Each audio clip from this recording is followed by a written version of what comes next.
Aleluya. ¿Cuántos dicen amén? Aleluya. Adoramos el santo nombre del Señor. Aleluya. Qué lindo eres, Padre. Aleluya. Sabemos a lo que vinimos. Hemos venido a adorarlo. Hemos venido a cantarle. Porque nosotros sabemos que hay mucha gente que conoce a un Dios, pero es el que nosotros le servimos. Qué lindo es el Señor. Adoramos tu santo nombre en esta hora. Queremos que abra la ventana de los cielos. Porque queremos adorarte, queremos glorificarte en esta hora. Porque sabemos que tú eres Hashem, tú eres Yahweh en los ejércitos. Alabamos tu santo nombre. Qué lindo eres, Padre. Cuenta de un Dios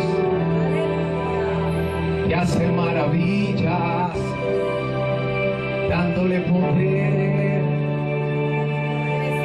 a su pueblo. Gracias a Él conquistaron reinos, tomaron ciudades como la ciudad de Melbourne. Ay, en su nombre le llaman guerrero, le llaman guerrero, le llaman guerrero, Jehová de los ejércitos, le llaman guerrero, le llaman guerrero, le llaman guerrero, Jehová de los ejércitos.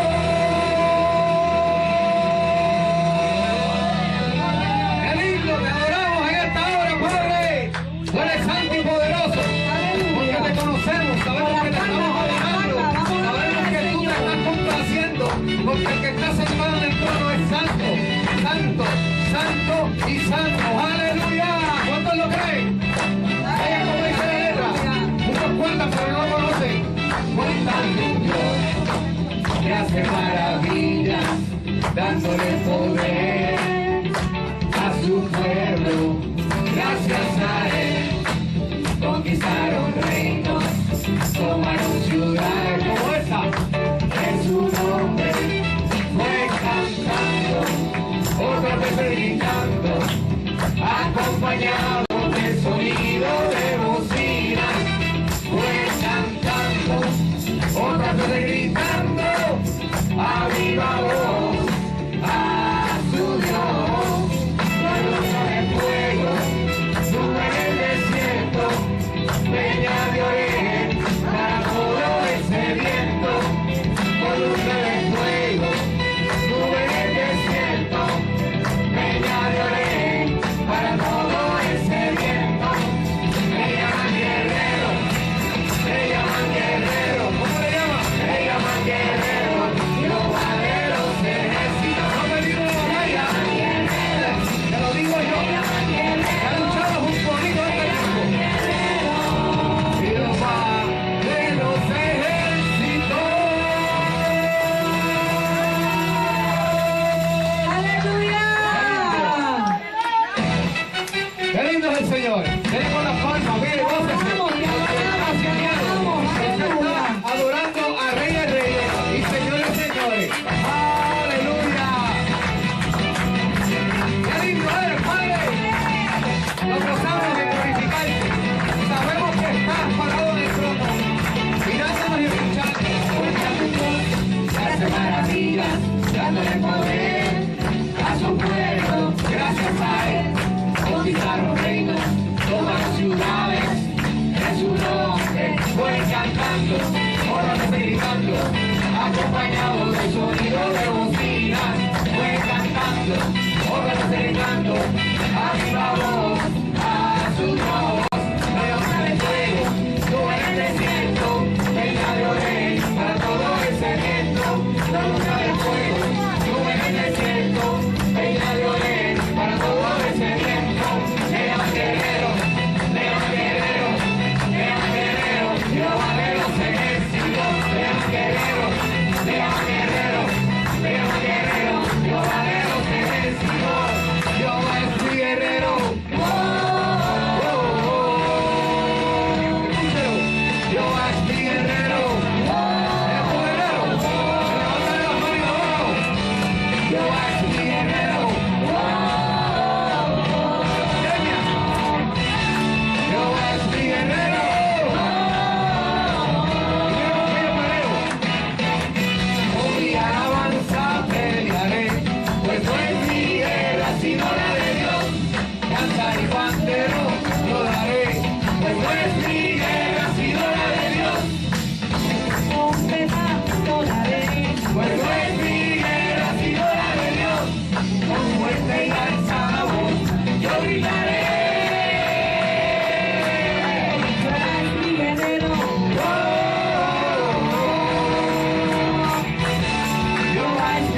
Aleluya. Qué lindo.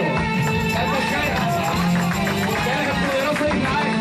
Eres el poderoso de Israel. El poderoso de Israel. Su voz se oirá, nadie lo detendrá. El poderoso de Israel. Eres el poderoso de Israel. El poderoso de Israel. Su voz se oirá, nadie lo detendrá. Al poderoso de Israel. Y de noche cantaremos celebrando su poder con alegría de corazón. Como el que va con la flauta al monte de Jehová, celebraremos su poder. Él es el poderoso de Israel. El poderoso de Israel. Su voz se oirá, nadie lo detendrá. Al poderoso de Israel. Y los ojos de los ciegos abrirán y ellos verán. Los oídos de los sordos oirán. De cómo saltarán, con el alma lanzará. La lengua de los muros saltará. Él es el poderoso de Israel. El poderoso de Israel. Su voz se oirá, nadie lo detendrá. Al poderoso de Israel. Ahora, aleluya, en nombre del Señor en esta hora. Qué lindo llegar a esta tarde y saber quién es Él. Me gustan estas canciones porque lo describen totalmente como lo vivimos nosotros días. Gloria al Señor por siempre. Su diestra es todo poder. Cantaré al Señor por siempre. Su diestra es todo poder. Echó a la mar, que lo perseguía, y me caballo, echó a la mar, que lo perseguía, y me caballo, echó a la mar, echó a la mar, los carros de Faraón. Bueno, provincia, aleluya. La la la la la la la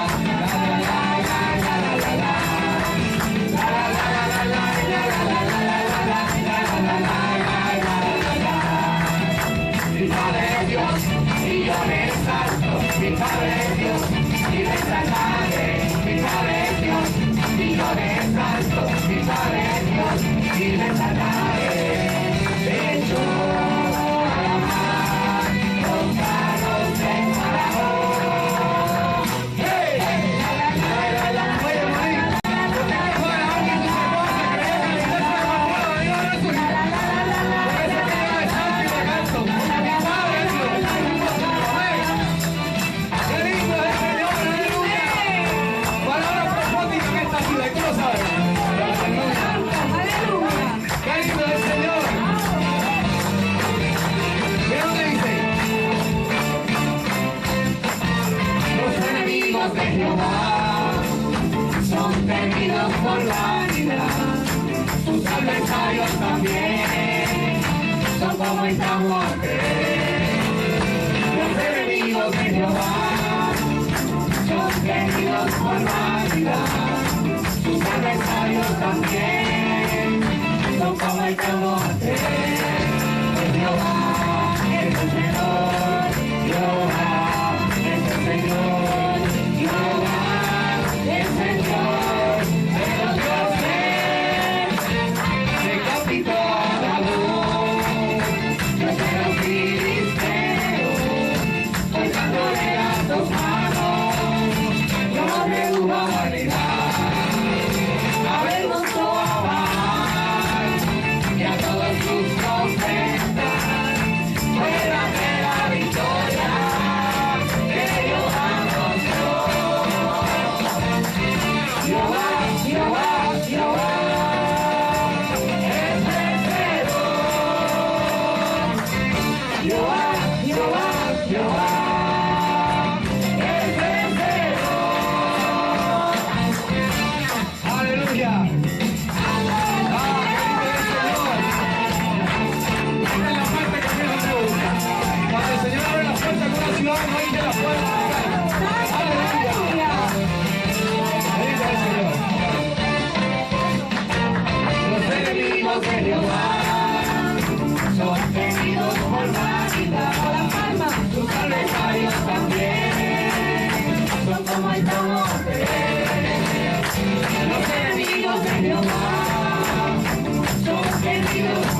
también son como el camonte de Jehová, es vencedor.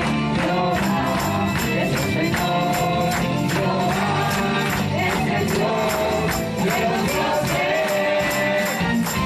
Capitó apagó, Dios de los filisteos, cortándole las dos manos, lo redujo a vanidad.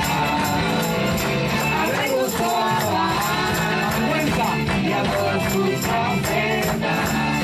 Hoy grande la victoria que Jehová mostró. Jehová, Jehová, Jehová es vencedor. Jehová, Jehová, Jehová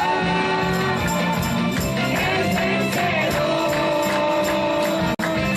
Jehová, Jehová, Jehová es vencedor. Jehová, Jehová, Jehová es vencedor.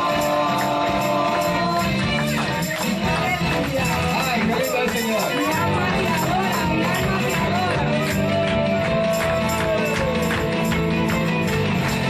Poderoso, aleluya. Tomamos autoridad contra toda potestad. Tomamos autoridad en el nombre de Jesús. Tomamos autoridad sobre huestes de maldad. Tomamos autoridad en el nombre de Jesús. Escucha bien. No te a predicar, este oeste a predicar, porque el Señor nos ha dado esta ciudad. O sea, porque el Señor nos dio la ciudad de Marlboro. Porque han venido muchas personas a tratar de abrir puertas aquí y no han podido. Aleluya. Porque dice, Tomamos autoridad contra toda potestad. Tomamos autoridad en el nombre de Jesús. Tomamos autoridad sobre huestes de maldad. Tomamos autoridad en el nombre de Jesús. Norte y sur a predicar, este oeste a predicar, porque el Señor nos ha dado esta ciudad. Norte y sur a predicar, este oeste a predicar, porque el Señor nos ha dado esta ciudad.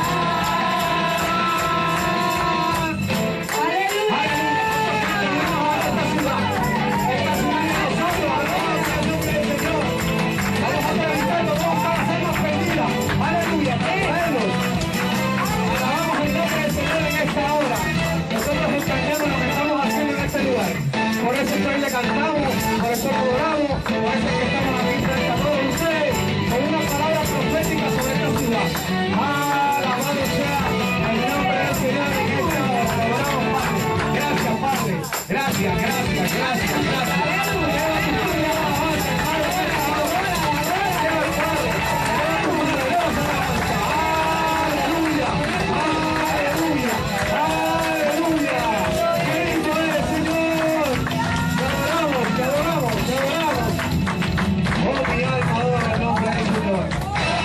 Qué lindo es el Señor. Sus pastores como ustedes. Amén. Los pusimos a sudar. Qué lindo es el Señor. Hermano, esto es gozo. Esto es alegría. Esto no es sufrimiento. Esto no es luto. No, you keep recording. Te adoramos, Nosotros estamos te muy adoramos, contentos. te adoramos, Señor. Es que nosotros preparamos, mi esposa y yo improvisamos todo el tiempo y los muchachos están perdidos. ¿Qué pasa con esto? ¿Qué hicieron hoy? Amén. Hoy estamos más que contentos. Tenemos una conferencia audiovisual. No estamos en escuelitas bíblicas, eso es para las escuelitas dominicales cuando éramos niños, ¿verdad? Nosotros somos maduros, todos conocemos el Evangelio. Tenemos en ambos idiomas, en español y en el idioma inglés. Nosotros vamos a estudiar por qué nosotros tenemos que identificarnos con el pueblo de Israel. Dice la palabra que la Nueva Jerusalén tendrá 12 puertas. Y esas 12 puertas tienen nada más y nada menos que los 12 nombres de las tribus de Israel. Para usted poder entrar por esa ciudad, usted tiene que estar identificado con una de esas puertas. Porque yo no puedo entrar a la casa de la hermana Monique como si esa fuese mi casa, porque no, las llaves que tengo en mi bolsillo son de la casa de Ada Canales y Luis Rodríguez allá en la ciudad de Worcester. Usted tiene que entrar por esa puerta. Para poder entrar a la casa de Monique tiene que tener la llave de Monique. Yes, aleluya. O sea, para usted poder entrar a la Nueva Jerusalén, usted tiene que tener una de esas 12 llaves. Por eso es bien importante que usted se pueda entender cuál es su relación con el pueblo de Israel. Es el pueblo de Dios, el pueblo escogido.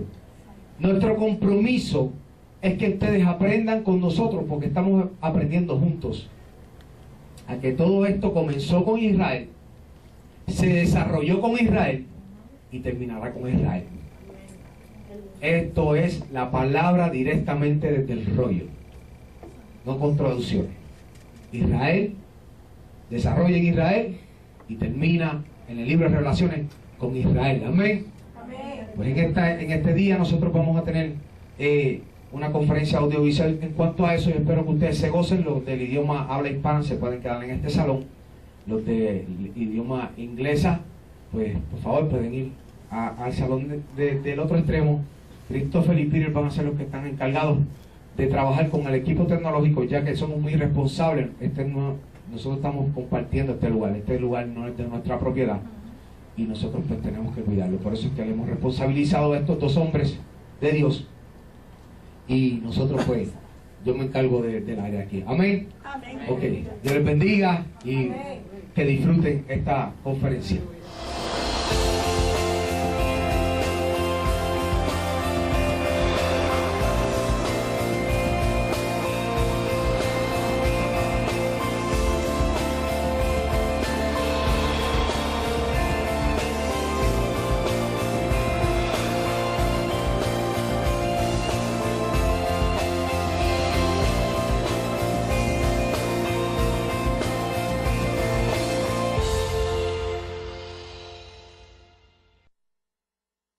Bueno, señoras y señores, estoy contento de estar aquí esta tarde y estoy emocionado sobre este mensaje que les vengo a traer a ustedes esta noche.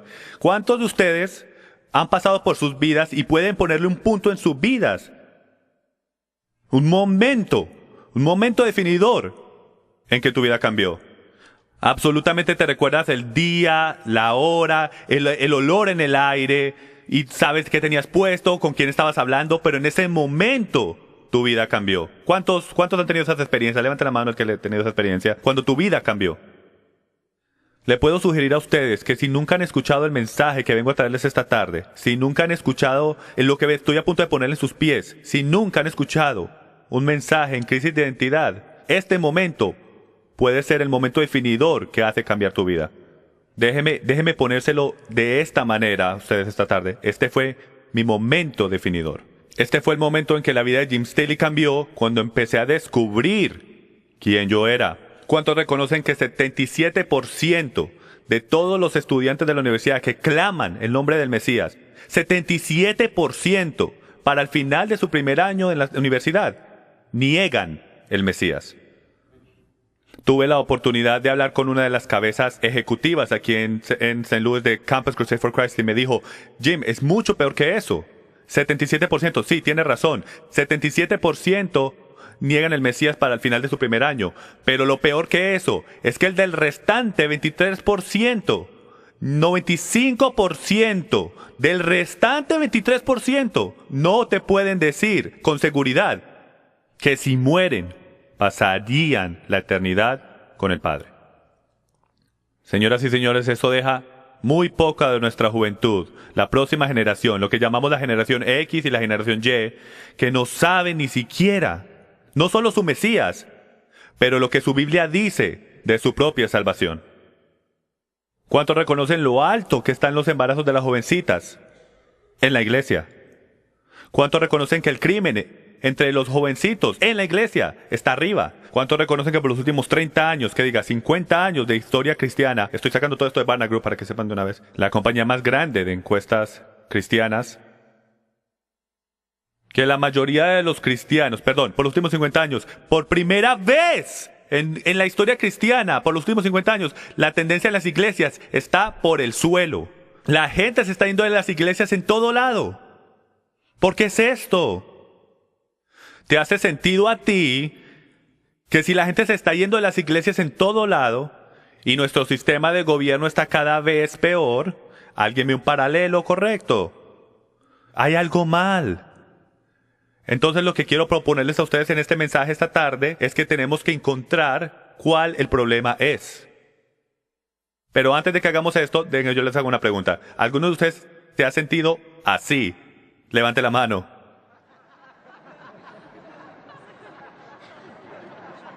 Ahora, esto es lo que quiero que todos hagamos. Quiero que todos respiren profundo.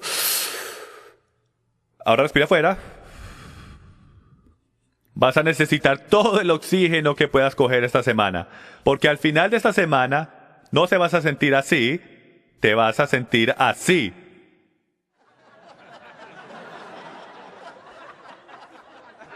No solo no vas a poder leer las señales, sino vas a saber exactamente para dónde coger.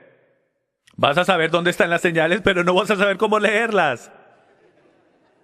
Y nuestro trabajo o deseo no es de confundirlos en ningún momento, pero cogemos muchos correos electrónicos mientras hacemos estas conferencias alrededor del país de una sobrecarga de información. Entonces, se ríen ahora porque nunca han venido a nuestras conferencias, pero esperen al fin de la semana cuando se sientan así. Pero les aseguro que aquí es donde todo comienza. ¿Cuántos reconocen que la mejor manera de saber cómo llegar de punto A a punto B es seguir un mapa? ¿Cuántos aquí están lo suficiente viejos para saber qué es un mapa?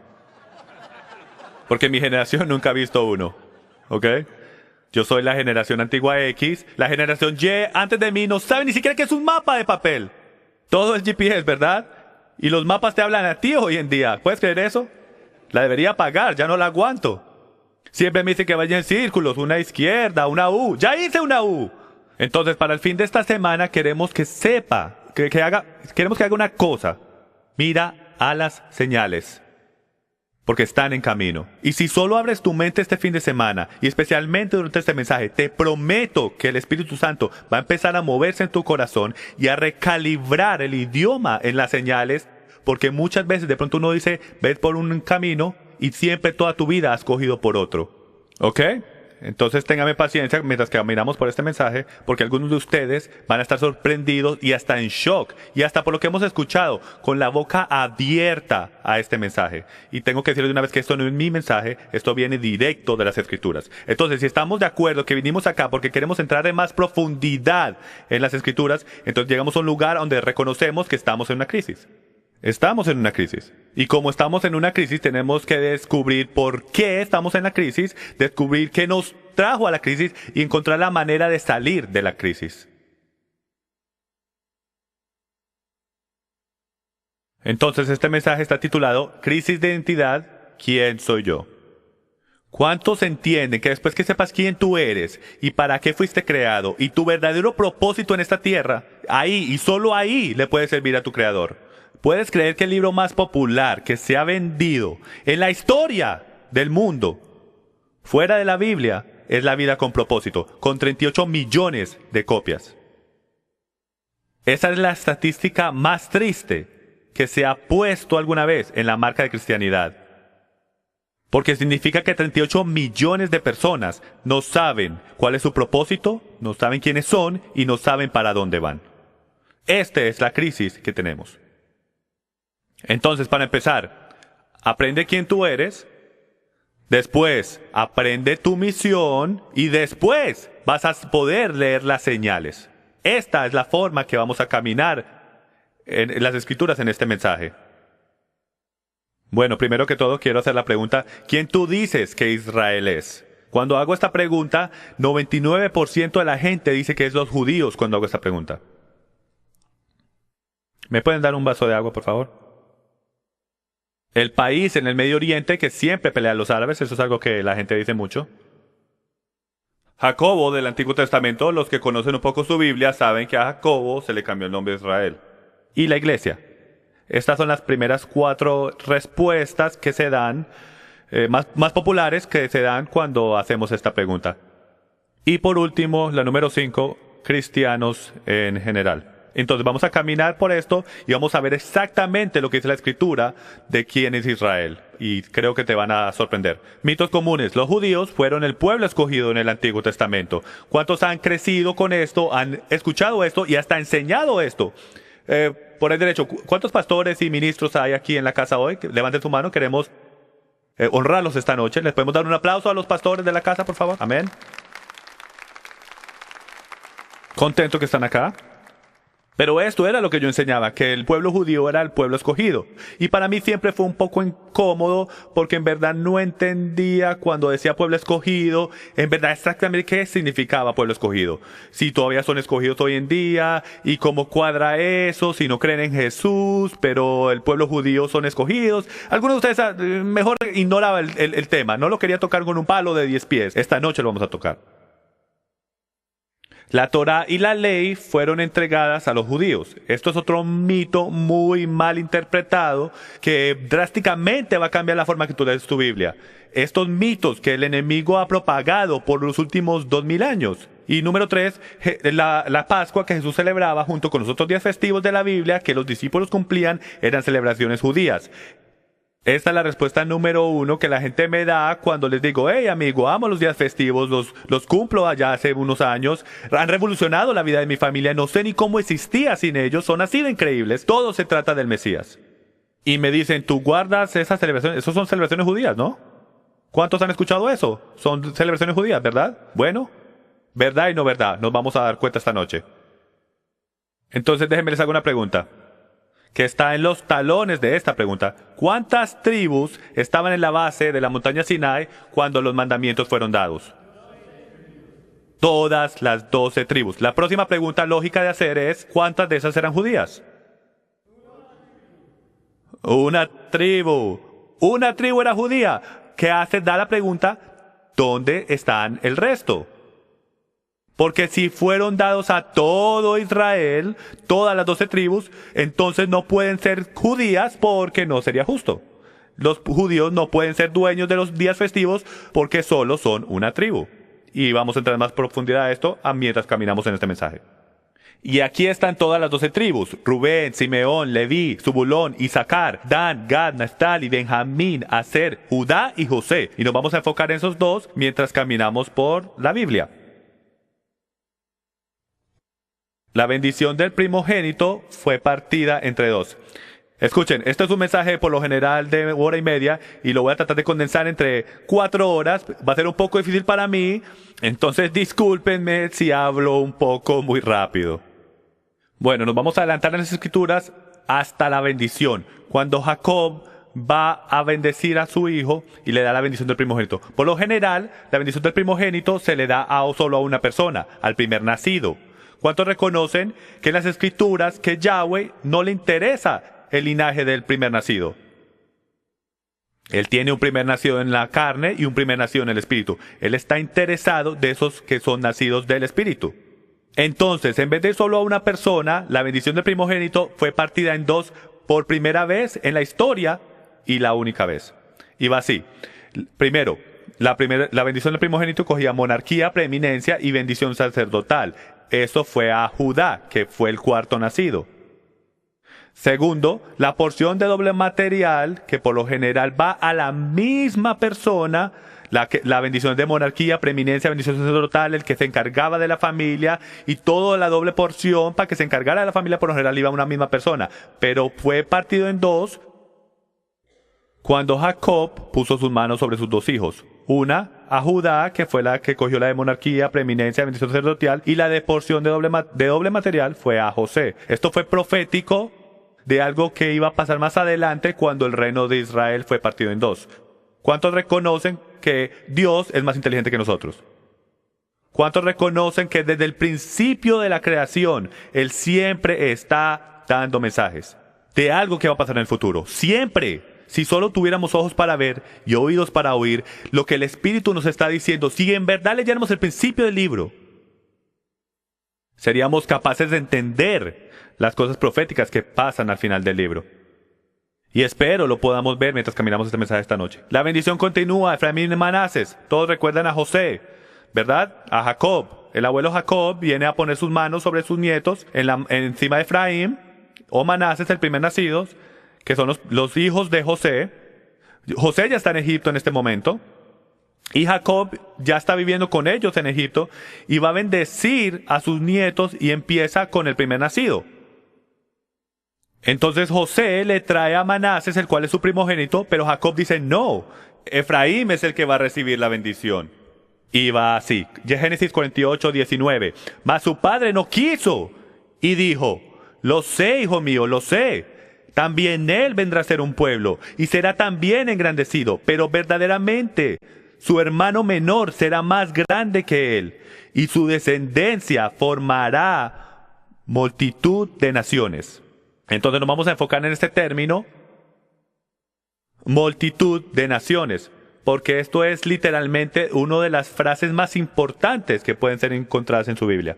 El término multitud de naciones, su descendencia formará multitud de naciones, en hebreo es Melo Hagoim. Todos digan Melo Hagoim. Cerca. Esto es lo que significa la plenitud de los gentiles, y muchas de sus traducciones va a decir esto. Ahora, piensa en esto un momento. La palabra gentil significa fuera del pacto. Entonces, si piensas que eres un cristiano gentil, eso significa que eres un cristiano fuera del pacto. No estuviera muy contento de eso. ¿Ok? No hay tal cosa como judío, y todos díganlo conmigo, no hay tal cosa como gentil. Entonces, no se llamen un cristiano gentil, primero que todo. Segundo que todo, esto es increíble si estamos mirando la historia, porque Jacob está poniendo la mano sobre su nieto Efraín y está diciendo, él va a ser una llenura de los gentiles. Algunos de ustedes estudiantes bíblicos, algunos de ustedes pastores y ministros ya están citando el versículo del Nuevo Testamento del que vamos a hablar más adelante en esta enseñanza. La llenura de los gentiles. Él va a ser una nación fuera de pacto. Eso es en verdad lo que el versículo está diciendo. Adelantémonos. Hasta Abraham, Isaac, Jacob, a Efraín. Efraín, el cual ahora lleva la bendición del primogénito de la casa de Israel, va a ser la multitud de naciones. Recuerden esto, vamos a volver a esto va a ser significante mientras caminamos por este mensaje. Bueno, entonces aquí es donde empezaron. ¿Cuántos entienden que los israelitas empezaron en Canaán? ¿Cuántos reconocen eso? Empezaron en Canaán, ¿y qué pasó? ¿Dónde fueron? Terminaron en Egipto. ¿Y dónde terminaron después? De nuevo en Canaán. Piensen proféticamente, todos pónganse en su sombrero profético. Lo que eso simplemente significa es que tenemos que estar atentos, tener los oídos y ojos abiertos, atentos a las historias de nuestra Biblia, porque como un muchacho creciendo en las iglesias locales, siempre fui enseñado, literalmente, de pronto nadie lo decía, pero siempre fui enseñado que el Antiguo Testamento por naturaleza es viejo y el Nuevo Testamento solo por esa terminología que usamos es ¿qué? Nuevo. Entonces, como muchacho joven, eso instantáneamente, cuando caminaba por el McDonald's y todo lo quiero ya y todo lo quiero rápido, soy americano y quiero las cosas ahora, implantó el pensamiento en mi mente que el Antiguo Testamento no tiene valor. Pero cuando empecé a descubrir el principio del libro, empecé a descubrir que cada historia que está en la Biblia es sobre mí, mi Mesías y cuándo Él va a regresar. Solo tengo que escuchar y tengo que ver. Entonces, la historia cuando empezaron en Canaán es la misma historia cuando empezaron en el Edén. ¿Y qué pasó? Vino el enemigo, los cogió, los puso en atadura, los volvió esclavos en tanto grado que tuvieron que llamar a su Dios, llorarle a su Dios. Y a algún punto en ese futuro, literalmente fueron sacados de Egipto a la tierra prometida de nuevo. Señoras y señores, empezamos en el Edén. Empezamos en Canaán, la tierra prometida. Después vino el enemigo, nos sacó. Hemos estado en Egipto por los últimos 6,000 años. Pero en algún punto, bien pronto creo yo, el Mesías va a volver. Yahshua, el mismo Josué, Yahshua, el que nos llevó de la mano a la tierra prometida, nos va a volver a llevar de nuevo a la tierra prometida. ¿Puedo coger una amén a eso? ¡Qué bien! Si todo es profético. Y mientras caminamos el mensaje, creo que lo vas a poder ver.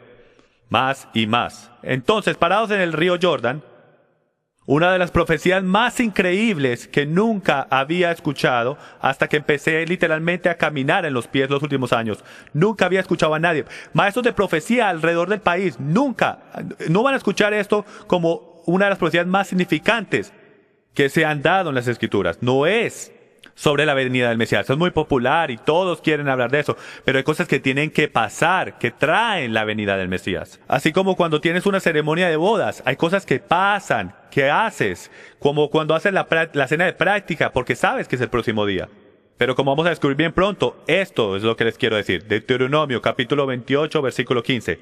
Pero sucederá que si no obedeces al Señor tu Dios, guardando todos sus mandamientos y estatutos que te ordenó hoy, vendrán sobre ti todas estas maldiciones y te alcanzarán. Ahora recuerden, están parados al frente del río Jordán, a punto de cruzar la tierra prometida. Tremenda motivación. El Señor les dice, por ahí derecho, si me desobedecen, se mueren. Ahora ya diviértanse. Les voy a abrir el agua una vez más. Y si no me siguen, continúa. Además, el Señor te dispersará entre todos los pueblos, de un extremo de la tierra hasta el otro extremo de la tierra. Y allí servirás a otros dioses de madera y de piedra que ni tú ni tus padres habéis conocido. Y continúa. Estas son las palabras del pacto que el Señor mandó a Moisés que hiciera con los hijos de Israel en la tierra de Moab, además del pacto que había hecho con ellos en la montaña Sinai. Básicamente es esto. Él hizo un pacto con ellos en la montaña Sinai. Esta es la próxima generación, la generación X, digámoslo así. Esta es la nueva generación.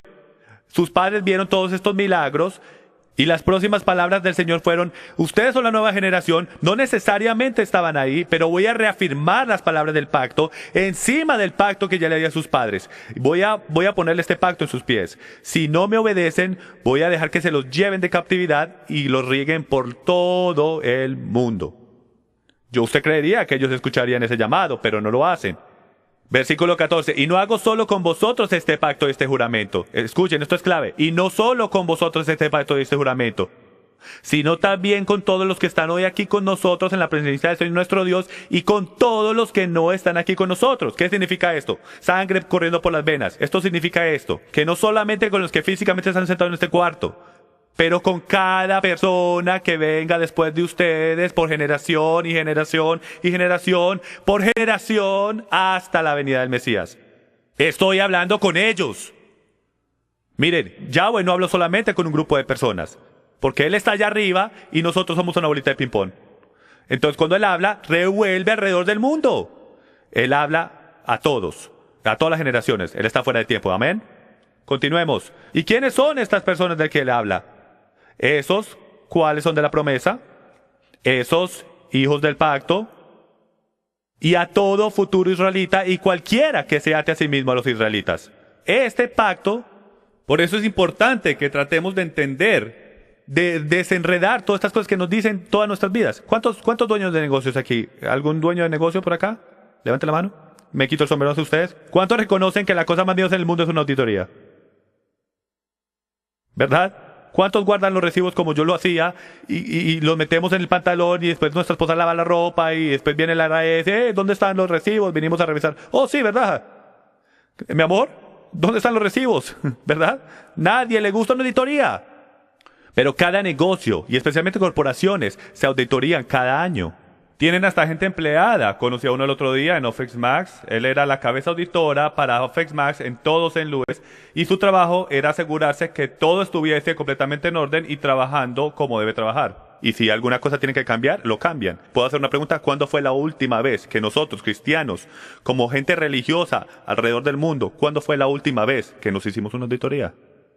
¿Cuándo fue la última vez que tu denominación, si estás dentro de una denominación, cuándo fue la última vez que cogiste un memo del presidente de tu organización diciendo, vamos a tomar los últimos 3 meses que vamos a auditar todo lo que hacemos y todo lo que creemos para asegurarnos que no estemos ofendiendo al gran Dios del cielo? ¿No te parece extraño que no queremos ofender al IRS, no queremos ofender al gobierno, no queremos ofender al vecino, pero no lo pensamos 2 veces antes de ofender al gran Dios de Abraham, Isaac y Jacob? Es hora de una auditoría. Es hora que miremos lo que creemos y asegurarnos que es completamente verdad. No tiene nada de malo eso, ¿verdad? Ok, está bien, vamos. Todo futuro israelita, ellos se hablaba a todos los que son hijos de la promesa. Ahora nos vamos a adelantar hasta los tiempos de los reyes. Entonces, todos los israelitas se apoderan de la tierra de Canaán y quieren un rey. ¿Deberían tener un rey? No, pero lo querían. Entonces vino Saúl, David y Salomón. 3 reyes grandes de Israel que todos conocemos desde pequeños. Y bajo estos 3 reyes, todas las 12 tribus fueron gobernadas. Y esto es incrítico de entender. Tengo un pastor amigo que me dijo hace unos años, Jim, no puedo creer que no aprendí esto en el seminario. Vamos a coger una visión general de la Biblia. 3 reyes, todas las 12 tribus fueron gobernadas debajo de esos 3 reyes. Todas esas 12 tribus eran llamadas ¿qué? Israel. Entonces, hasta que Salomón desobedece, Primera de Reyes 11:31, y dijo a Jeroboam, el siervo de Salomón, toma para ti 10 pedazos, porque así dice el Señor Dios de Israel, he aquí, arrancaré el reino de la mano de Salomón, y a ti te daré 10 tribus. Esto es la primera indicación, que algo increíblemente profético, que va a conectar atrás a la bendición que fue dividida. Este es el momento. ¿Cuántos recuerdan que había un trapo, un manto, que fue partido, que fue dividido en 10 pedazos? 12 en verdad. 10 que fueron al siervo de Salomón. Tenía que haber sido a su hijo. Entonces, 10 tribus. Esto es importante, escuchen. ¿Por qué? Porque me han abandonado y han adorado a Astoret, diosa de los sidonios, y no han andado en mis caminos para hacerlo recto delante de mis ojos y guardar mis estatutos y mis ordenanzas como lo hizo su padre David. Entonces, ¿cómo pasa? Cuando yo vivía en mi casa, ¿cuántos de ustedes tienen un padre que en algún punto en su vida, tú como un hijo, estabas delante de tu papá, lo más seguro en tu espalda, en el suelo, y te decía, hijo, si quieres vivir en mi casa, vas a hacer las cosas como yo digo? Es así mismo en nuestras propias relaciones. Es la misma cosa con Yahweh. Él nos dice, hijos, si no van a obedecer mis reglas, se van de mi casa. Y empieza a romper el reino de Salomón. Y le da 10 tribus a su siervo Jeroboam. Y lo que tenemos acá es un versículo increíble que dice, porque han adorado a Astoret. Miren, yo nunca supe que era Astoret. No sabía. Mientras que crecía, cuando estaba conociendo las escrituras. Pero lo que conocí ahora es que empecé a buscar y tiene varios nombres. Astarte para los griegos y Astoret y Istar. Y en inglés es pronunciado Easter. Para muchos de ustedes esto debe ser una sorpresa conocer esto. Pero Easter es la diosa de la fertilidad del este. La esposa del dios Sol Baal. Entonces esto debe cambiar todo tu proceso de pensamiento cuando dices Feliz Easter. No está feliz de su perspectiva, porque no sabemos ni qué estamos diciendo. El reino se parte. Entonces las 10 tribus del norte fueron llamadas la casa de Israel, la casa de José o simplemente Efraín, porque ese fue el que recibió la bendición del primogénito, el Meloagoim, la llenura de los gentiles, la llenura de las naciones. Entonces ahora se pone crítico. Ahora, de este punto en adelante, todo el que esté durmiendo, despiértese, porque de este punto en adelante todo va a cambiar. El reino del norte fue llamado la casa de Israel, la casa de José o simplemente Efraín. Las 2 tribus del sur fueron llamados la casa de Judá, porque Judá recibió la bendición del primogénito. Entonces estaban compuestos básicamente por Judá y Benjamín. Y aunque habían tribus que vivían en los 2 lados de la frontera, la mayoría de las tribus en el sur eran Judá y Benjamín. Por eso se llamó la casa de Judá en el sur y la casa de Israel en el norte. Entonces el norte fue advertido, y por su constante desobediencia al pacto que les fue entregado a Adán, después a Noa, después a Abraham, y finalmente por escrito por parte de Moisés, ellos fueron tomados cautivos por el rey de Asiria alrededor del año 722 BC. Él les advirtió. Este fue el momento en el río Jordán donde les dijo, tengan cuidado, si no me obedecen voy a dejar que los rieguen por todas las naciones. Este fue el principio de ese momento.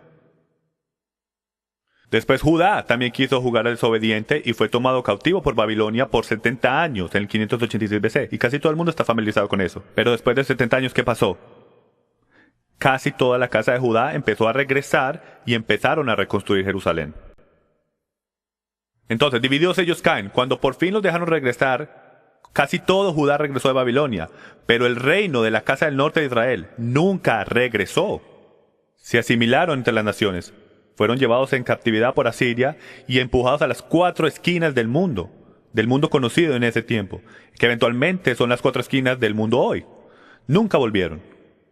Entonces déjenme les tiro esto ahora mismo para que respondamos la pregunta original de quién son los judíos hoy en día. La única razón por la cual tenemos el pueblo judío hoy en día es porque el reino del sur volvió.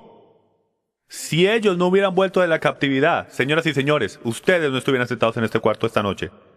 ¿Pueden creer eso? No tuviéramos ni una Biblia para mirar si ellos no hubieran vuelto de la captividad. Entonces, déjenme hacerles una pregunta.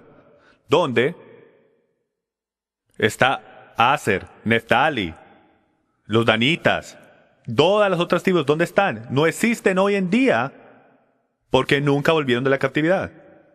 ¿Cuántas tribus estaban en la base de la montaña Sinai cuando los mandamientos fueron dados? 12. Pero literalmente solamente la casa de Judá existe hoy en día. Por eso es que Israel está asociado y conectado con los judíos. Y como nosotros, y no estoy diciendo nada malo, son los hechos de la vida, no estamos enseñados a leer el principio del libro. Entonces asumimos que el Antiguo Testamento fue escrito a los judíos y el Nuevo Testamento a los cristianos. Eso es lo que asumimos. Pero eso no es lo que la Biblia dice. La Biblia dice que fue escrita a todo Israel. Solo que 10 no volvieron. Entonces las 10 tribus del norte fueron tomadas captivas y dispersas por toda Siria. Al pasar de los años se asimilaron entre las naciones y se volvieron exactamente, como dijo la profecía de Efraín, que se volvían como el Melo Agoim, la llenura de las naciones, se volvieron igual que los gentiles. Es una sorpresa, cuando entremos en el Nuevo Testamento lo van a ver. 2 capítulos después, y sucederá que cuando todas estas cosas hayan venido sobre ti, la bendición y la maldición que he puesto delante de ti, y tú las recuerdes entre todas las naciones a donde el Señor tu Dios te haya desterrado, y vuelvas al Señor tu Dios, tú y tus hijos, y obedezcas su voz, conforme a todo lo que yo te ordeno hoy, con todo tu corazón, y con toda tu alma, y con toda tu mente, y con toda tu fuerza. Entonces el Señor tu Dios te hará volver de tu cautividad, y tendrá compasión de ti, y te recogerá de nuevo de entre todas las naciones a donde el Señor tu Dios te haya dispersado. Entonces lo interesante aquí es que no podemos decir que esto es Egipto. Egipto ya pasó. ¿Eso no suena bien parecido? O sea, yo pusiera dinero si no supiera que él está hablando de una profecía de ellos entrando a Egipto y volverlos a sacar, pero eso ya pasó. Esto es en el río Jordán. Él está hablando en un tiempo futuro, cuando ellos van a ser llevados en captividad y van a ser regados por toda la tierra. Pero si ellos regresan, esta es la profecía, señores y señores, que les quiero decir esta noche. Si ellos regresan, esto es antes de la venida del Mesías, para que sepan de una vez. Si ellos vuelven al pacto, todos estos israelitas que no se conocen, si vuelven al pacto, y ahí, solo ahí, Él tendrá compasión de ti. ¿Cuántos recuerdan en Reyes donde dice, sí, mi pueblo? ¿Cómo dice? Sobre el cual es invocado mi nombre. Se humillan y oran, y voltean de sus caminos malos. ¿Cuál es la parte siguiente? Entonces oiré de los cielos y sanaré su tierra. ¿Cuántos se dan cuenta que Él solamente está hablando de un grupo de personas en ese versículo? En ese capítulo, es aquí, el reino del norte de Israel. Los que se fueron de su Dios. Sí, mi pueblo, ese pueblo. En contexto, el reino del norte. Gente que nadie sabe quiénes son. ¿Eso no es extraño? ¿Una profecía sobre gente que ni siquiera conocemos? Y si alguno ha sido desterrado hasta los lugares más lejanos debajo del cielo, de allí el Señor tu Dios te recogerá y de allí te hará volver. Y el Señor tu Dios te traerá a la tierra que tus padres poseyeron, y tú la poseerás, y Él te prosperará y te multiplicará más que a tus padres. Además, el Señor tu Dios circuncidará tu corazón y el corazón de tus descendientes, para que ames al Señor tu Dios con todo tu corazón, y con toda tu alma, y con toda tu fuerza, y con cada célula en tu cuerpo, a fin de que vivas. Reconozcan que este es el milenio del que está hablando. Punto antes de la venida del Mesías. Está profetizado que vamos a volver al pacto, y ahí, y solo ahí, Él va a tener misericordia de nosotros porque seremos limpios y puros delante de Él. Él no va a tener una esposa sucia a su recámara. Él nos tiene que purificar primero. Por eso es que pasaron 40 años en el desierto, señores y señores. No entraron instantáneamente a la tierra prometida. ¿Por qué? Porque salieron de Egipto, pero todavía tenían mucho Egipto dentro. Es tiempo que el Señor nos empiece a explicar a todos que tenemos mucho Egipto adentro y es hora de sacarlo. Entonces déjenme les hago una pregunta. ¿Ha pasado esto ya? El reino del norte de Israel, la llenura de las naciones, millones y millones de personas, ¿las ha traído ya Él a la tierra? Esto no ha pasado. Esto no ha pasado. Entonces debe ser un evento en el futuro. Durante tiempos del Nuevo Testamento, la mayoría todavía sabían a qué tribu pertenecían y vivían al otro lado del río Eufrates, según el historiador Josefus. Josefus era un historiador del primer siglo. Ellos sabían, ellos existían en la tierra. Durante el Nuevo Testamento, cuando Yahshua estaba caminando por la tierra y enseñando, teníamos la tribu de Judá, la casa de Judá, los judíos en el tiempo controlaban el pacto, y todos los israelitas fuera de pacto, del reino del norte, que no los dejaban entrar al pacto, y les voy a explicar más adelante por qué, pero todos ellos vivían, mientras que estaban siendo regados por todo el mundo todavía, vivían afuera, al otro lado del río Eufrates. Pero durante los últimos 2000 años perdieron completamente su identidad como la casa de Israel, cumpliendo totalmente la profecía. Cumpliendo completamente la profecía. Perdidos entre las naciones. ¿Quién es este, señoras y señores? Es una gran foto. Es un gran pastor entre sus ovejas. Este es nuestro Mesías, señoras y señores. Esto es lo que usted no ve en el mundo espiritual. Él está buscando a sus ovejas perdidas. Esto es todo lo que él hace. Todos los días. Está tratando de recoger sus ovejas perdidas y traerlas a casa. Lo cual trae la pregunta, ¿quiénes son las ovejas? ¿Cuántos reconocen, si no han escuchado nuestra enseñanza de la gran auditoría de la iglesia? Estoy sacando una nueva, definiendo términos bíblicos, porque si no definimos las palabras de las Escrituras como están escritas, las vamos a volver a definir. Pablo estuviera revolcándose en su tumba si supiera las definiciones de las palabras que le hemos dado.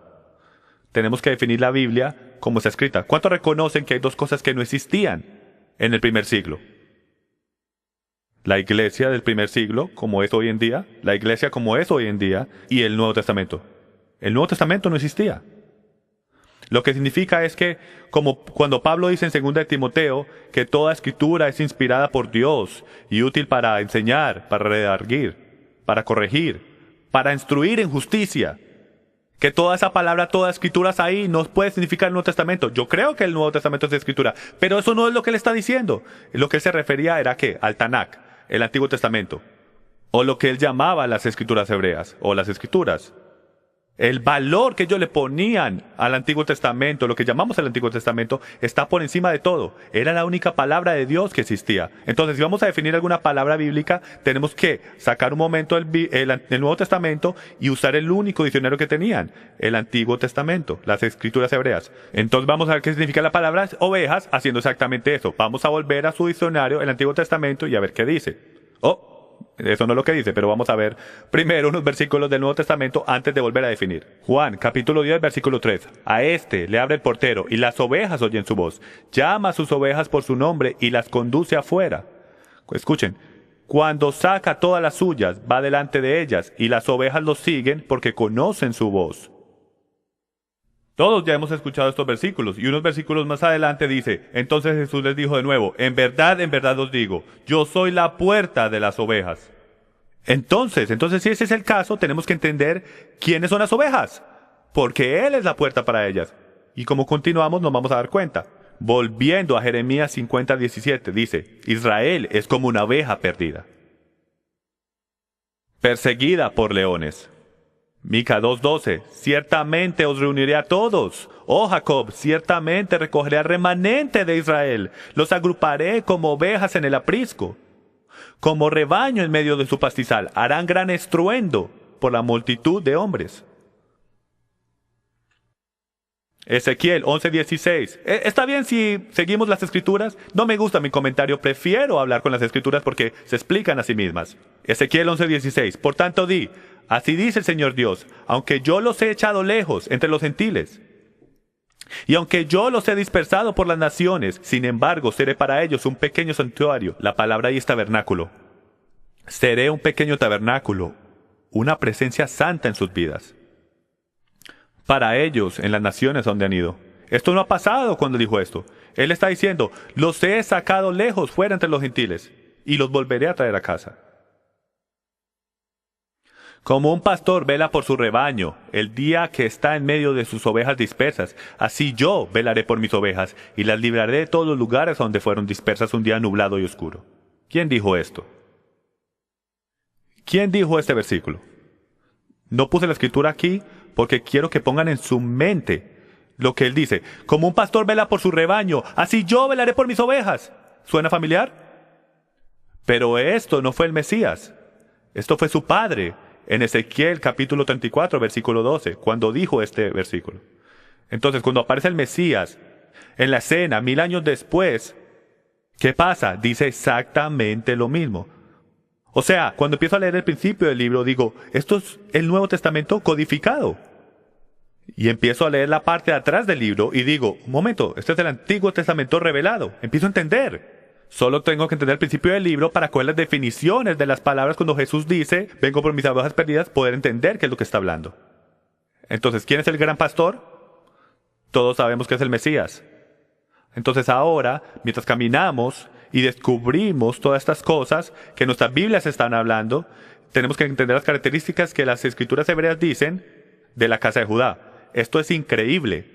Empecé a buscar todas las Escrituras sobre la casa de Judá y estas son las características de nuestro hermano del sur. Número 1, tienen la ley de Dios, Génesis 49:10. Número 2, negarían al Mesías. Número 3, no perdieron su identidad porque volvieron después de la cautividad. Número 4, son llamados los que están cerca. Daniel capítulo 9, versículo 7. Los que están cerca, dice.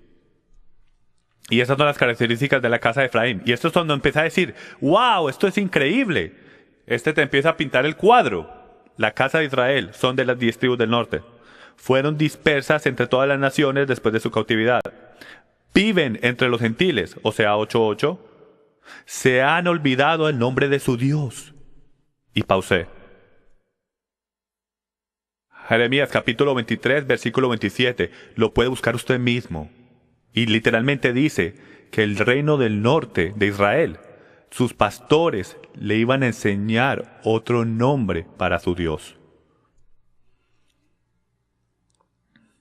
Decimos, bendito sea el nombre del Señor.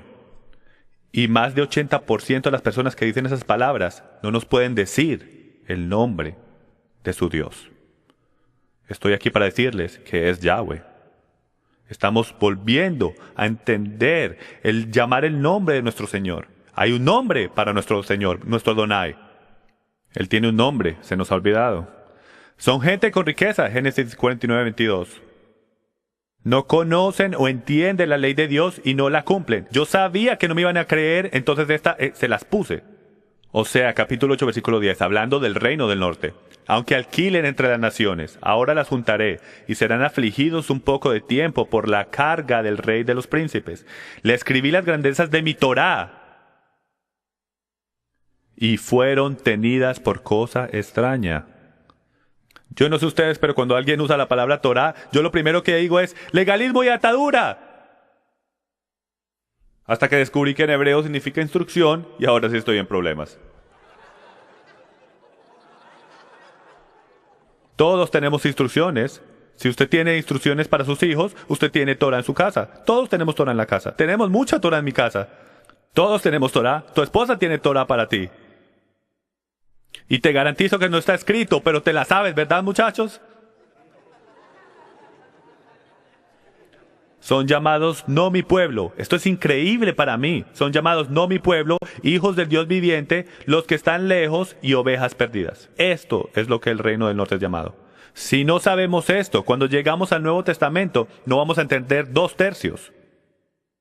Porque todas las definiciones y frases del Nuevo Testamento las podemos encontrar en el... ¿Pueden creer que Yahweh es tan inteligente que escogió al hombre más inteligente fuera de Yeshua HaMashiach para ir a esta gente?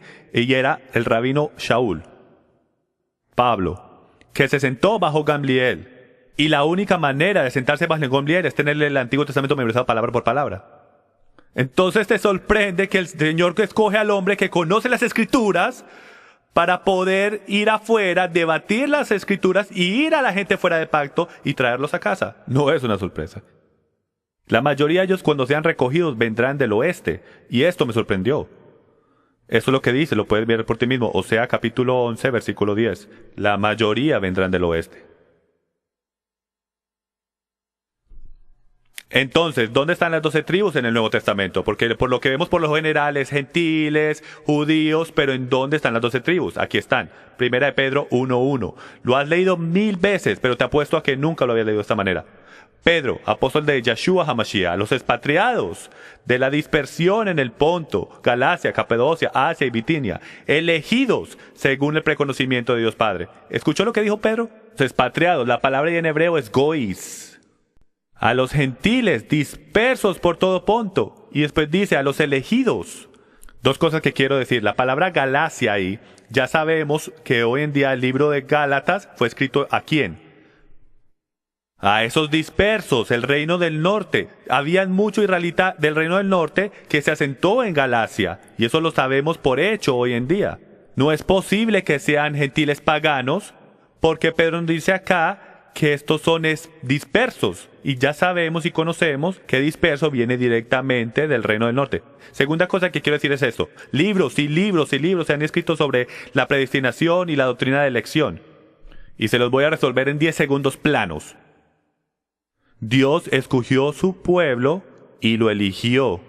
Se fueron lejos de su palabra, se fueron de sus mandamientos, los regó por todas las naciones y los predestinó a volver. Hecho, ahí tienen la versión de 10 segundos.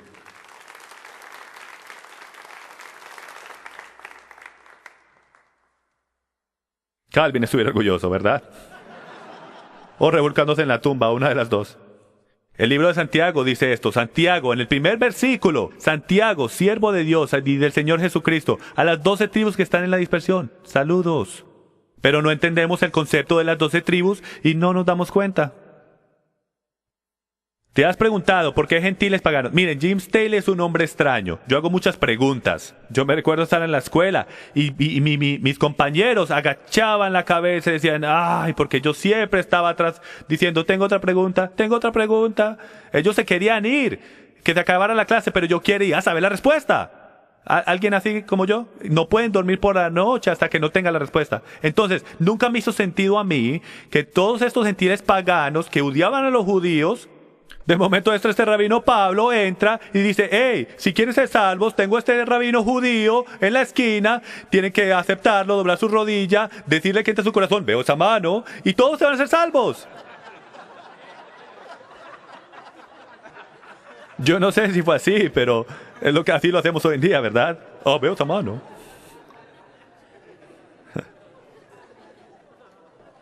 No me hagan olvidar mi punto, ¿ok? Pero si ven, él entra, ¿no les parece extraño a ustedes que todos estos gentiles que están allá afuera, que supuestamente son gentiles paganos, por millares, en Éfeso solamente 100,000 gentiles entregaron sus vidas al Mesías? ¿Tiene esto lógica? Ni siquiera les agradan a los judíos, hasta los consideran inseguros, ellos tienen suficientes dioses. ¿Y de momento doblan su rodilla a este mensaje del Evangelio? ¿O eran las nuevas buenas mejores de lo que pensábamos? Vamos a descubrir. Porque no eran gentiles paganos. Miren, hay dos tipos de gentiles de los que hablan las Escrituras, lo que tenemos que tener cuidado y analizar. Los primeros son los gentiles paganos y los segundos son los gentiles israelitas, los que fueron profetizados, que iban a ir a las naciones y volverse la llenura de los gentiles, que iban a caminar entre los gentiles, que iban a perder su identidad y iban a volver en los finales tiempos. Amos 9:9, porque aquí yo daré un mandato y zarandearé a la casa de Israel entre todos los gentiles. O sea, están en las casas de los gentiles. Israelitas griegos. Esto lo saqué del Nuevo Testamento en Juan capítulo 7. Nunca había leído este versículo de la manera que Yeshua nos lo da. Entonces Jesús dijo, por un poco más de tiempo estoy con vosotros. Después voy al que me envió. Me buscaréis y no me hallaréis. Y a donde yo esté, vosotros no podéis ir. Y la respuesta que los discípulos le van a dar, te va a sorprender. Porque ellos sabían algo que nosotros no sabemos. Y como nosotros no lo entendemos, no reconocemos el poder cuando lo dice. Lo dice así. Esta es la respuesta. Decían entonces los judíos entre sí, ¿a dónde piensa irse este que no lo hallemos? ¿Será acaso que quiere irse a la dispersión entre los griegos? Ahí está, enseñarle a los griegos. No está diciendo hablar a los paganos gentiles, está diciendo, ¿no va a ir a la casa de Israel que está viviendo con los gentiles, con los griegos, con la dispersión? No, él no haría eso. Están sucios. Cornelio. La gran mayoría de los cuales Pablo predicaba eran las 10 tribus del reino del norte, la casa de Israel, gentiles israelitas. Está en las Escrituras, tenemos que ver bien para encontrarlo.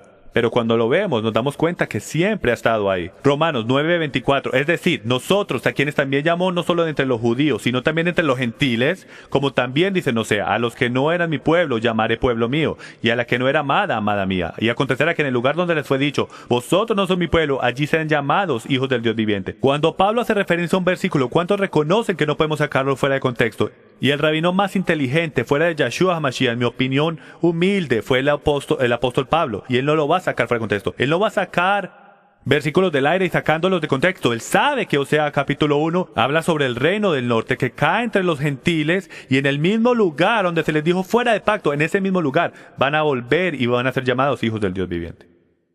Romanos capítulo 2, porque cuando los gentiles que no tienen ley hacen por naturaleza lo que está en la ley, estos, aunque no tengan ley, son ley para sí mismos, mostrando la obra de la Torá escrita en sus corazones. Esto es un estudioso de la Torá, señoras y señores, no es un cristiano. Espero esto no los ofenda. Él era un creyente mesiánico, basado en la Torá. La gente los llamaba cristianos y están bienvenidos a ese título, pero la realidad es que él entendía el principio del libro. Él sabía la misión de su Mesías. Jeremías 31:33, uno de los versículos más populares en toda la Escritura, dice esto. Pero este es el pacto que haré con la casa de Israel después de aquellos días. ¿Con quién? Con la casa de Israel. Pondré mi ley en sus mentes y la escribiré en sus corazones.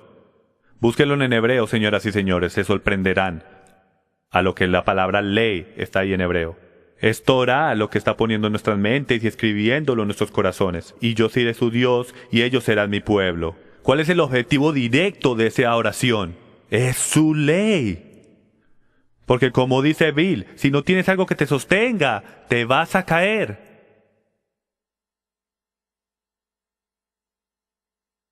¿Qué es esto? Eso es un árbol de olivos. Si nunca han visto uno, esto es un hermoso olivo. Tiene par de 1000 de años el que están mirando ahora mismo.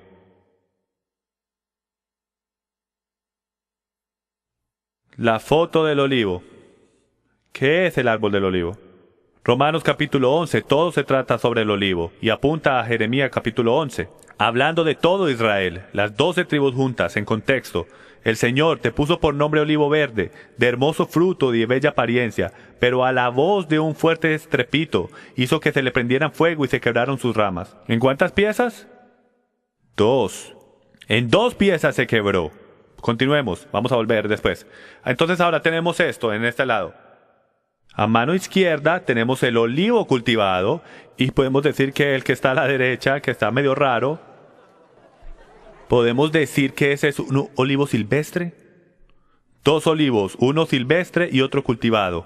En los últimos días, los 2 serán uno. ¿Injertado en qué? Romanos 11, capítulo 24. Todos conocemos este versículo si conoces tu Biblia un poco. Porque si tú fuiste cortado de lo que por naturaleza es un olivo silvestre y contra lo que es natural fuiste injertado en un olivo cultivado, cuanto más estos, que son las ramas naturales, serán injertados en su propio olivo.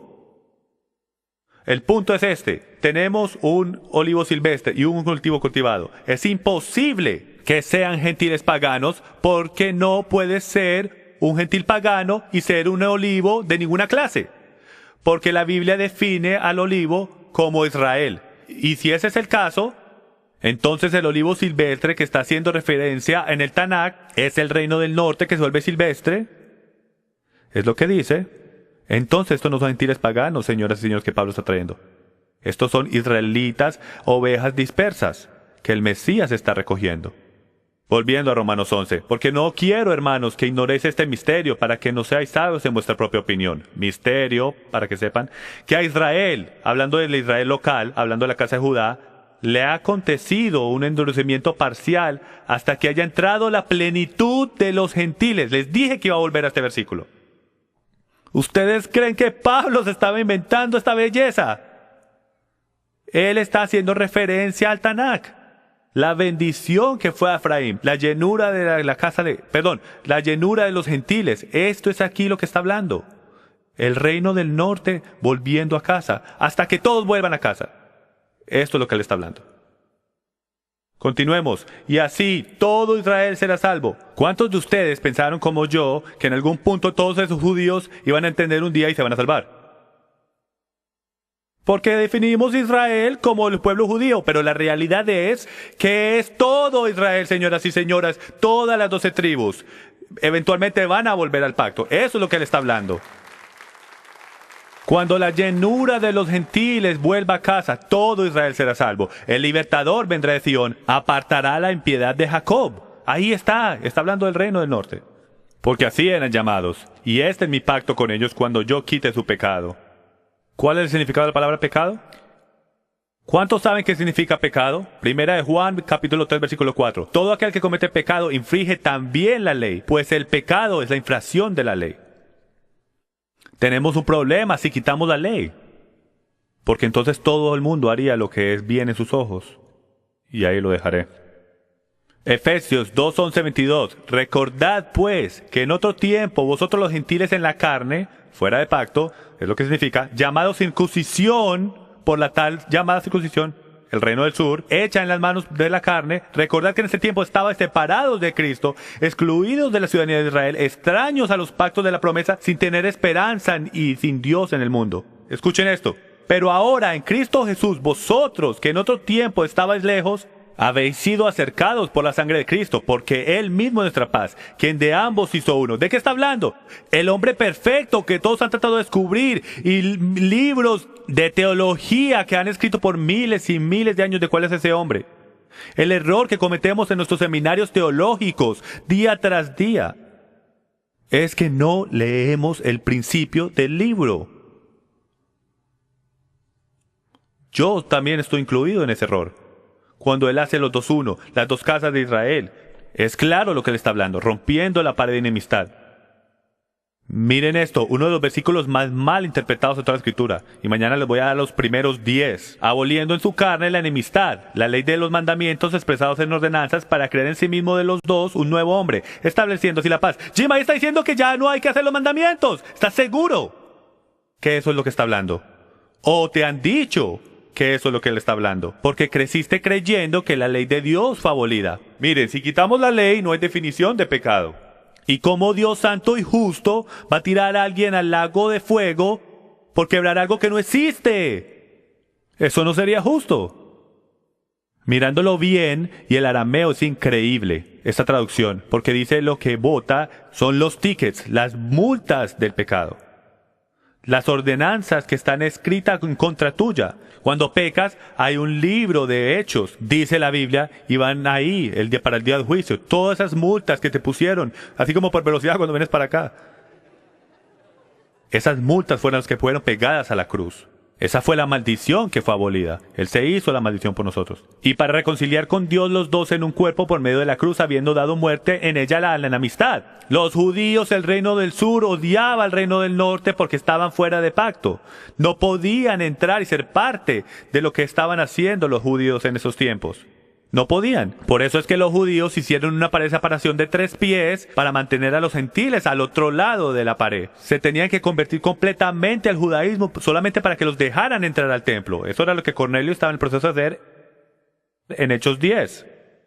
Efesios 2:17. Y vino y anunció paz a vosotros que estabais lejos, y paz a los que estaban cerca. ¿Alguien se recuerda de dónde escuchamos eso hace poco? ¿Suena familiar? ¿Qué tal Isaías 57? Vamos a decirlo. He visto sus caminos, pero los sanaré. Lo guiaré y le daré consuelo a él y a los que con él lloran. Poniendo alabanza en los labios. Paz, paz al que está lejos y al que está cerca. El contexto sugiriendo que el reino del norte, lejos. Judá volvió. Yahweh tiene un plan para los dos reinos. Efesios 2, ya estamos terminando. Porque por medio de él, los unos y los otros, tenemos nuestra entrada al Padre en un mismo espíritu. ¿A qué? Al reino de Dios, señoras y señores, al reino de Yahweh. ¿Recuerda cuando los apóstoles preguntaban, ¿viniste a restaurar el reino? ¿De qué estaban hablando? El reino del norte. Ellos sabían, los judíos sabían que la única forma que iban a poder destruir a sus enemigos era si el reino del norte volvía a casa. ¿Por qué? Porque habían muchos más de ellos que los que habían en el sur. Así pues, ya no sois extraños ni extranjeros, hablando del reino del norte. Ya no sois extraños ni extranjeros, sino que sois ciudadanos de los santos y sois de la familia de Dios. Yo antes tomaba eso como que gentil pagano, soy de afuera, voy a entrar. No, en contexto, como estamos viendo, está hablándole específicamente al reino del norte. Las ovejas dispersas, los que una vez fueron dispersos y ahora van a tener acceso al pacto. Y cuando les diga a los que no conocen la Torá, cuando les muestre por qué, se van a quedar con la boca abierta, la razón por qué Yeshua vino. ¿Por quién vino el Mesías? Yeshua dice esto, Juan capítulo 10 versículo 16. Tengo otras ovejas que no son de este redil, hablando de la casa de Judá. A esas también me es necesario traerlas y oirán mi voz, y serán un rebaño con un solo pastor. Y sigue diciendo en Juan 11:51, ahora bien, Caifás no dijo esto bajo su propia iniciativa, sino que siendo el sumo sacerdote ese año, profetizó que Jesús iba a morir por la nación, la casa de Judá, y no solo por la nación, sino también para reunir en uno a los hijos de Dios que estaban dispersos. La misión, el mensaje, el propósito del Mesías desde el principio, desde el sumo sacerdote bajo la inspiración del Espíritu Santo, hasta Jesús mismo, dice esto. No he sido enviado, sino a las ovejas perdidas de la casa de Israel. Por eso es que Él vino. Él vino por sus ovejas perdidas. Sus ovejas son esos dispersos. Entonces, en verdad, ¿por qué vino el Mesías? Jim, ¿estás diciendo que en verdad que solamente Jesús vino por...? Yo sé que están pensando. Entonces no les voy a decir que levanten sus manos. Vamos a caminar por esto y ver todo cómo cuadra. Ya estamos terminando. ¿Estás listo para la mayor historia de amor de todos los tiempos? Hace Shakespeare verse mal. La historia más bonita de amor es esta. Primero que todo, Jeremías, versículo 3, capítulo 8. Y vio que a causa de todos los adulterios de la infiel Israel, yo la había despedido, dándole carta de divorcio. Recuerden de esto, recuerden la profecía que les dije en el río Jordan, si no me obedecen, los voy a regar por todas las naciones. Bueno, antes de dispersarlos, según Jeremías 3, versículo 8, ya no aguantaba más y los divorció. Ahora, como yo, seguro ustedes pensaron, eso no tiene nada, se divorcian, se vuelven a casar, ¿cuál es el lío? Grande lío. Grande lío. ¿Por qué? Porque esto es un gran problema. Dice que hasta los ángeles anhelaban entender cómo él iba a resolver este problema, este misterio. Este misterio es cómo Yahweh se divorcia de su esposa y le dice que vuelva a él. Por este versículo, Jeremías 3:1, dicen, si un hombre se divorcia de su mujer y ella se va de su lado y llega a ser de otro hombre, ¿volverá él a ella? ¿No quedará esa tierra totalmente profanada? Pues tú eres una ramera con muchos amantes, y sin embargo vuelve a mí, declara el Señor. Dice Yahweh, hey, me voy a divorciar de ti, pero regresa a mí y te aceptaré, te perdonaré. La historia más grande de gracia en el Antiguo Testamento. Y todos los ángeles dicen, un momento, ¿quién le quiere decir a Yahweh que él no puede hacer eso por este versículo que escribió? Si ven, hay un versículo en la Torá que dice que si un hombre se divorcia de su mujer y ella se casa con otro hombre, nunca puedes volver a casarte con ella. Nunca. Entonces imagínense el shock y el horror de todos los ángeles y potestades en el cielo diciendo, yeah. ¿Cómo eso va a suceder? ¿Cuál es el misterio? Y esto es lo que los profetas dicen que anhelaban entender cómo se iba a arreglar este problema, pero el rabino Pablo lo arregló todo aquí. ¿Alguna vez se ha preguntado por qué Romanos 7, el capítulo de si quiero, no quiero, empieza tan raro? ¿Acaso ignoráis, hermanos? Pues hablo a los que conocen la ley. Por el derecho, los que no conocen la Torá no pueden leer Romanos 7. Se ríen, pero eso es lo que dice. Dice que solo estoy hablando con los que conocen la Torá, porque lo que estoy a punto de decir está escrito en las páginas de la Torá, y si no lo lees, no vas a entender. Te vas a perder todo lo que estoy tratando de decir. Y dice esto, que la ley tiene jurisdicción sobre el hombre mientras él vive, pues la mujer está ligada por ley a su marido, refiriéndose a la ley levítica. Mientras él vive. Pero si su marido muere, quedará libre de la ley en cuanto al marido. En otras palabras, ya no será llamada adúltera. Continuemos. Así que, mientras vive su marido, será llamada adúltera si ella se une a otro hombre. Pero si su marido muere, queda libre de la ley. No de toda la ley, de esa ley. De modo que no es adúltera, aunque se una a otro hombre. Por tanto, hermanos míos, también, escuchen lo que Pablo está diciendo. Por tanto, hermanos míos, también a vosotros eso os hizo morir a la ley. ¿De quién está hablando? Está hablando del reino del norte. Lo podemos ver por el contexto. Está hablándoles a ellos diciéndoles, ya murieron a la Torá por el cuerpo de Mesías para que se puedan casar con otro. En particular a esa ley. Ya lo definimos. Ya moriste a esa ley. Ya no aplica para ti más. Ya no eres llamado un adúltero. Así te puedes casar con otro, a aquel que se levantó de entre los muertos. Esto les va a cuadrar. Señoras y señores, el novio ha muerto por su novia. Denle un aplauso. Gracias, Señor. Piensa por esto un segundo. Tiene una esposa, son las 12 tribus, se parten en dos, tiene un problema porque se divorcia de su esposa, las riega por todas las naciones, les dijo que fueron una luz para las naciones y no lo querían hacer. Todas 12 se juntaron y se volvieron un club privado, el club privado de los santos. No quisieron ser una luz para las naciones, entonces Dios dijo, tengo un plan genial porque soy Dios, lo voy a divorciar, te voy a regalar por todas las naciones, te van a salvar por un hombre que se llama Yeshua y no van a saber ni quién eres y van a ser una luz para las naciones igual.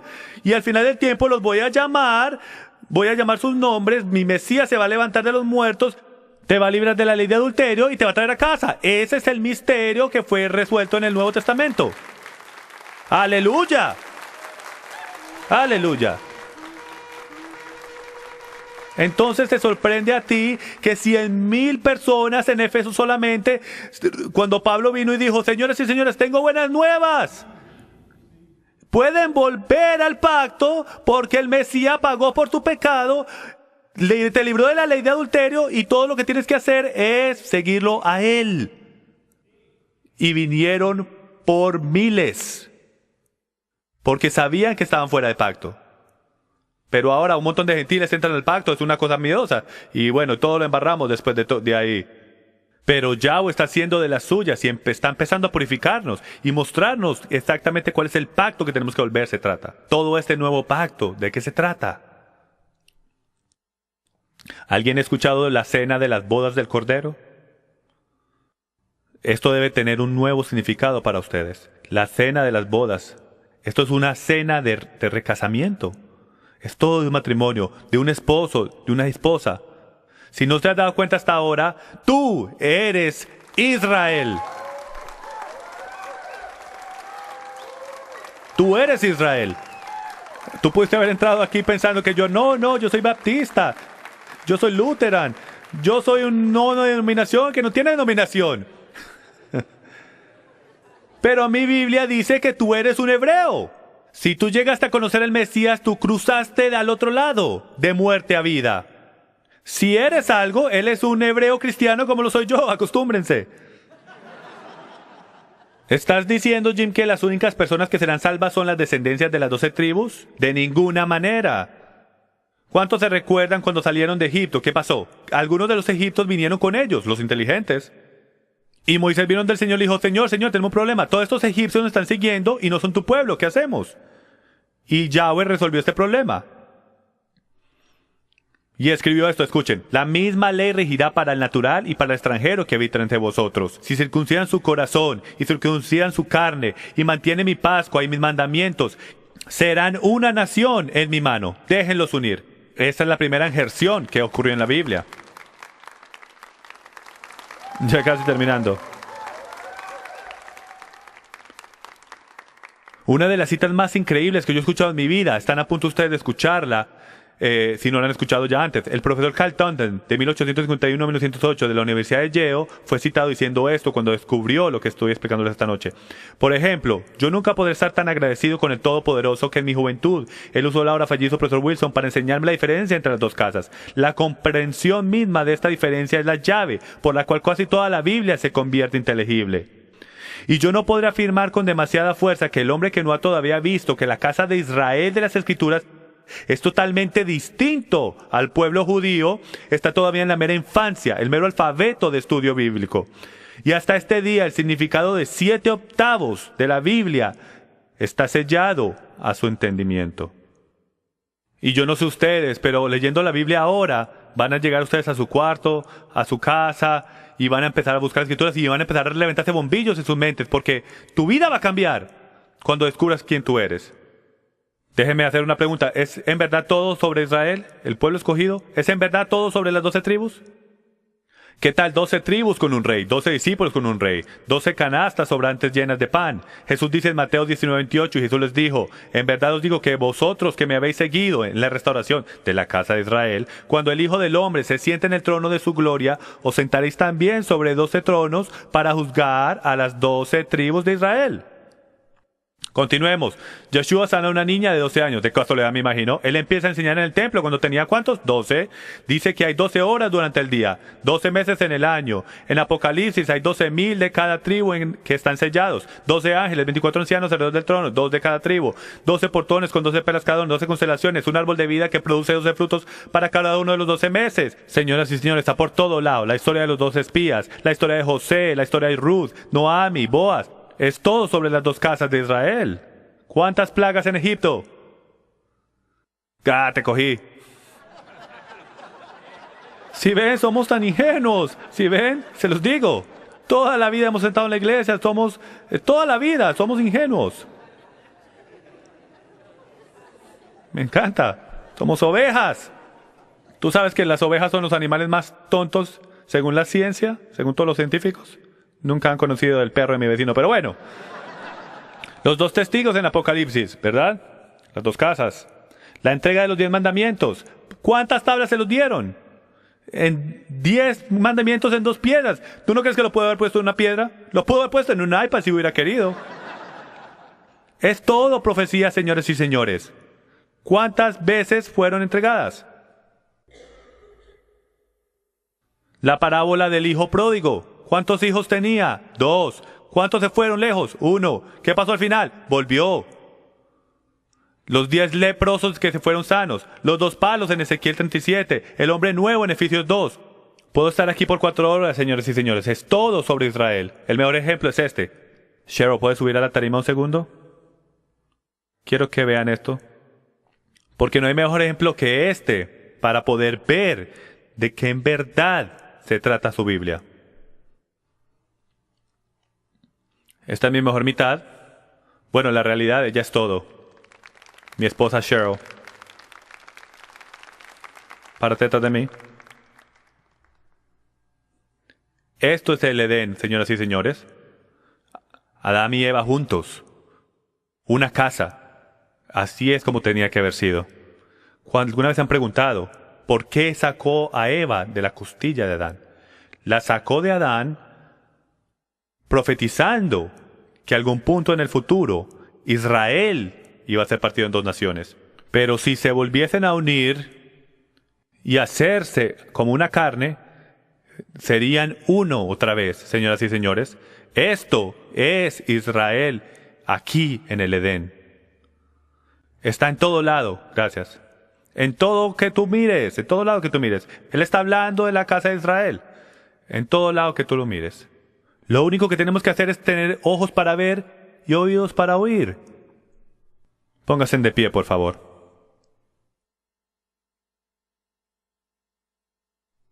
Señoras y señores, tenemos un Dios. Su nombre es Yahweh. Tenemos un pacto, una ley, un Mesías. Su nombre es Yeshua. Y tenemos un pueblo. Y eso es usted. Tu nombre es Israel. No lo olvides. Eso es quien tú eres. Entonces, cántelo conmigo. Una nación bajo Dios. Indivisible, con libertades y justicias para todos. Gracias, señoras y señores. Antes de cerrar este video, quiero darle las gracias por tomar el tiempo de ver esta enseñanza llamada Identity Crisis, que espero le haya impactado su vida para querer aprender sobre su raíz hebrea. Este mensaje ha pasado por todo el mundo y miles de personas han visto esta enseñanza y la respuesta que hemos recibido a este video ha hecho que agregue este pedazo para este último segmento de responder unas preguntas importantes porque la gente aparentemente las tiene. Entonces quiero ir por unas preguntas que a lo mejor usted está pensando y quiero clarificar unas cosas. Primero que todo, una de las preguntas más populares de este video es: usted está diciendo que mi sangre tiene que ser de una de las 12 tribus de Israel para poder ser salvo. Y primero que todo quiero hacerlo bien claro que absolutamente no. Es imposible saber cuál linaje tú vienes, porque el único linaje que se puede rastrear, y es hasta difícil en esa, es el de la tribu de Judá. la casa de Judá. Entonces, es importante que usted sepa que la salvación no tiene que ver nada con tu sangre, no tiene que ver nada si usted es nativo de israelita en linaje o no eres un israelita de ninguna clase. Todos somos una mezcla de gente de todas partes del mundo. Y Pablo dice que somos injertados en el árbol de Israel. Esto es una injertación espiritual. Entonces quiero que entiendan desde el principio, no estamos hablando de linaje solamente, también estamos hablando espiritualmente y volverse el pueblo de la promesa. En su perspectiva, él sabe en dónde todo el mundo cabe y el linaje de toda persona. Y aparentemente en el libro de Revelación, de Apocalipsis, 12,000 de cada tribu van a empezar a moverse hacia adelante, a ser llamados en esa parte de historia. Él sabe ese linaje, nosotros no sabemos, entonces no es importante a este momento. Otra pregunta que sale muy común es, ¿qué tal de teología de reemplazo, Jim? ¿Esto no es teología de reemplazo? De ninguna manera. En lo contrario de teología de reemplazo. Teología de reemplazo empieza en la premisa de que los judíos fueron el pueblo escogido y ahora la iglesia o los cristianos son el pueblo escogido. Toda esa premisa se voltea en su cabeza y espero pudieron haber visto eso por la enseñanza que acabaron de ver. De que Israel son las 12 tribus. Y me gusta decir la neología de un equipo de fútbol. De que todos están invitados a estar en el equipo, pero él escogió capitanes en el equipo para que fueran y reclutaran al resto del mundo. Y los capitanes del equipo eran 12 capitanes, desde las 12 tribus de Israel. Entonces Israel está llamado a salir, a reclutar al resto del mundo a que vengan a ser parte del pacto. Entonces teología de reemplazo no tiene nada que ver con nosotros reemplazando al pueblo judío, porque el pueblo judío es simplemente nuestro hermano del sur. Sus ojos, según Romanos 11, sus corazones están endurecidos y están cegados al evangelio. Entonces, mientras que el resto de los eframitas, el reino del norte, lo que llamamos en inglés los gentiles, la llenura de los gentiles, el Melo Agoim, cuando ellos empiecen a entrar al pacto, o sea, mientras que empezamos a entrar al pacto, la segura que le entró a Judá empieza a caer y ellos empiezan a coger celo. Lo que nos trae a mi próxima pregunta, que viene muy seguido, es que, ¿qué hago ahora que sé que soy un hebreo? Cuando te empiezas a dar cuenta, porque tienes tanta ansia en tu corazón por Israel, el pueblo judío es porque eres su hermano del norte, somos hermanos. Entonces, ¿qué haces ahora que sabes que eres hebreo? Primero que todo, la palabra hebreo significa cruzado. Entonces espero que eso de pronto te hace un poco más de sentido, porque sientes tantos esos sentimientos que sientes para ustedes después de ver este video. Cuando llegamos a esta idea de que ¿qué hacemos ahora? La gente me pregunta toda hora, ¿cómo esto aplica en mi vida? ¿Qué hago ahora? Si somos Israel, hermanos, si somos Israel, entonces somos sujetos a las promesas del pacto, como dice Pablo. Y somos un nuevo hombre que está pasando en Efesios número 2.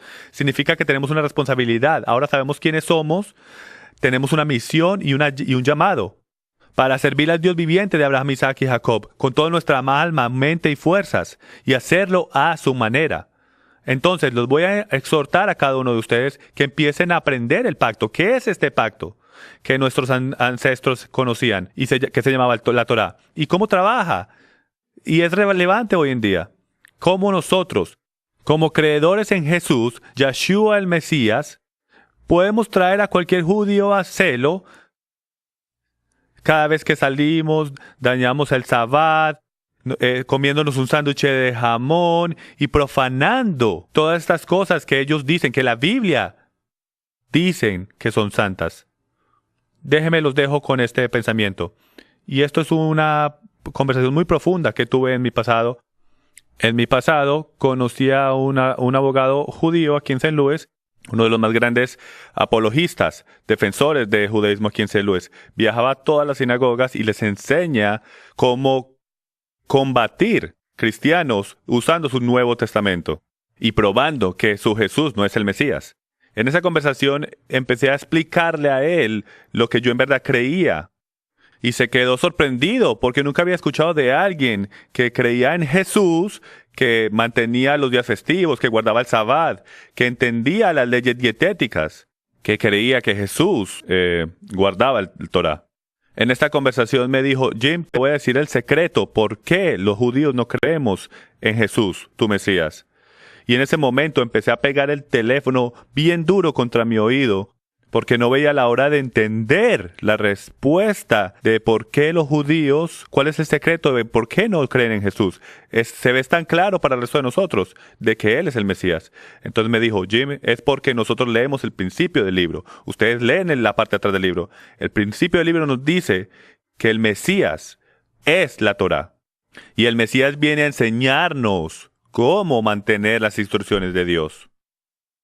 Su Jesús, ustedes piensan que vino a eliminar el libro de instrucciones, y eso por defecto lo descalifica como el Mesías.